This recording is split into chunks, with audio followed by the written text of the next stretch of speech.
Here's a wild thought. What if reading people, like actually knowing what someone is thinking before they say a word, is a skill you are born with and then slowly unlearned? I just got done watching one of the most mind bending conversations I've seen in years. It's between one of the world's greatest poker players, Daniel Negreanu, and a YouTuber who challenged him to a game and then sat down to actually understand what just happened to him. And I need to share what I pulled from this because it goes way beyond poker. Like, this conversation rewired how I think about reading people, making decisions under pressure, managing failure, and honestly, what it even means to be good at something. Let's get into it. So, the first thing that hit me, and I mean hit me, was this. Negreanu says bluffing isn't lying, it's a carefully constructed story. Think about that for a second. Every bet you make at a poker table is a sentence in a narrative. You're telling your opponent, this is the kind of hand I have. And if the story doesn't hold up, if you bet big on the river, but you never raised pre-flop, the story has plot holes. Your opponent reads the inconsistency. You're caught. He uses this brilliant analogy. Imagine you're cheating on your wife, which, don't do that, but you come home and she asks where you've been. You say golf. Cool, but where are your clubs? Where's the hat? Where are the golf shoes? You didn't check the facts. The story fell apart. This changed how I think about persuasion in everyday life. Every pitch you make, every email you write, every story you tell at a dinner party, it has to be consistent from start to finish because people are pattern matching machines. They notice when something doesn't add up, even if they can't articulate exactly why. Okay, now here's where it gets interesting. People always ask Negreanu, how do you read people so well? Is it magic? Is it some kind of superpower? And his answer is so much more practical than you'd expect. He says, talk to people, learn everything about them, because the more you know about how someone thinks, the more you can predict what they'll do.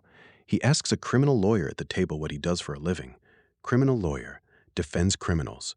Okay, this guy probably has zero discomfort bending the truth. He'll bluff. Ask the Buddhist monk next to him, probably plays straighter. Finds out you're a math or finance guy, you're going to play analytically, using data. Everything is a clue. This is something elite salespeople, negotiators, and therapists do naturally. They gather intel through conversation and use it to build a map of who you are. Negreanu just does it at a poker table with chips on the line. But here's the part that really got me. The deeper skill isn't just logic, it's what he calls seeing things outside the norm. He tells this story about a guy who chews gum, chews it constantly, and then, right before he bets everything, he stops. Dead stop. Negreanu stores that. 3 days later, same situation, same gum, same stop. He calls it bluff. One tiny deviation from a baseline behavior gave away everything.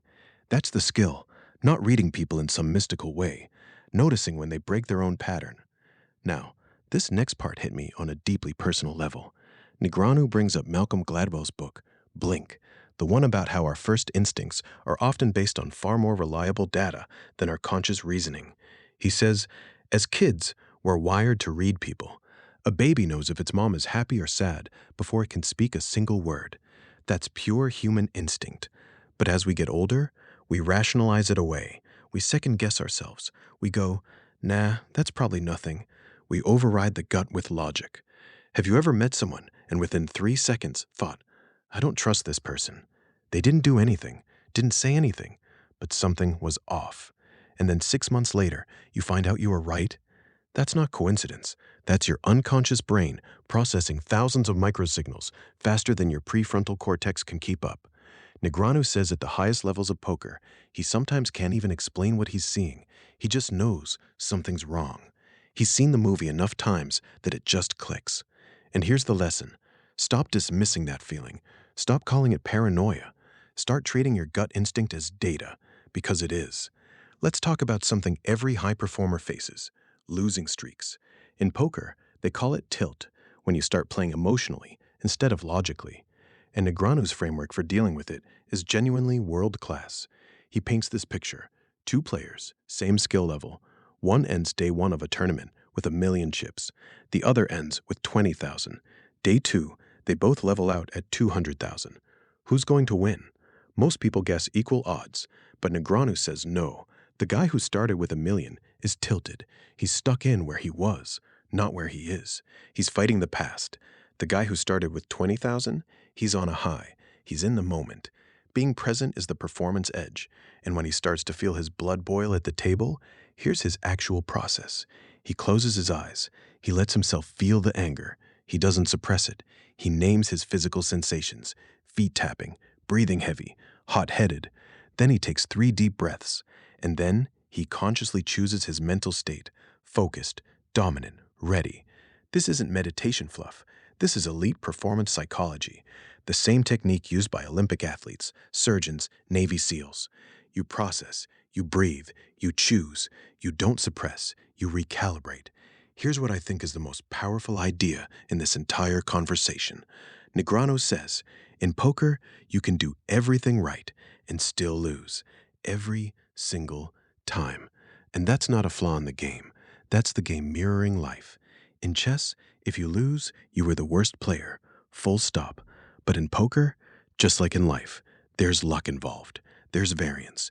You can make the perfect decision and get a bad outcome. And the losers, they obsess over the bad luck. You wouldn't believe what happened to me today. Victim mentality. Woe is me. The winners, they look inward. They ask, what did I do well? What can I improve? What adjustments do I need to make? And here's the paradox. Negreanu says his biggest breakthroughs always come during losing streaks, not winning streaks. Because when you're winning, you don't question anything. When you're losing, you're forced to evolve. That's true in business, in relationships, in creative work. The season when everything falls apart is the season where the most growth happens, if you're paying attention. There's this beautiful tension Negreanu talks about between patience and action. At the table, he can fold for 14 hours and stay completely calm, waiting for his moment. But stand him in a grocery line behind someone fumbling for their credit card, 0 patience. Done. The difference? He understands the game he's in. At poker, he knows that waiting is strategic. Every fold is a decision. Every moment of patience is building to something. In real life, most of us don't frame waiting that way. He also talks about how his best poker comes when he's relaxed and fully present, not trying too hard, not overly stressed, just enjoying the process. Phil Ivey intimidates people into making mistakes. Negreanu makes them laugh and feel comfortable, and then quietly takes all their chips. Different strategy, same result. People off their guard. His core insight: self-awareness is the #1 trait of a great poker player. Know how others perceive you. Know your own tells. Know when you're tilting before it costs you. That's not just poker advice. That's life advice. What hit me most from this whole conversation is this: the skills that make Daniel Negreanu one of the greatest poker players alive: reading people, managing emotion, staying present, learning from losses, trusting your instincts. These aren't poker skills. They're human skills. The table is just the arena. The real game is internal. So here's my challenge for you this week. The next time you're in a conversation, stop thinking about what you're going to say next. Just watch. What patterns do you notice? What feels off? What does your gut tell you before your brain kicks in? Start paying closer attention. It might change everything.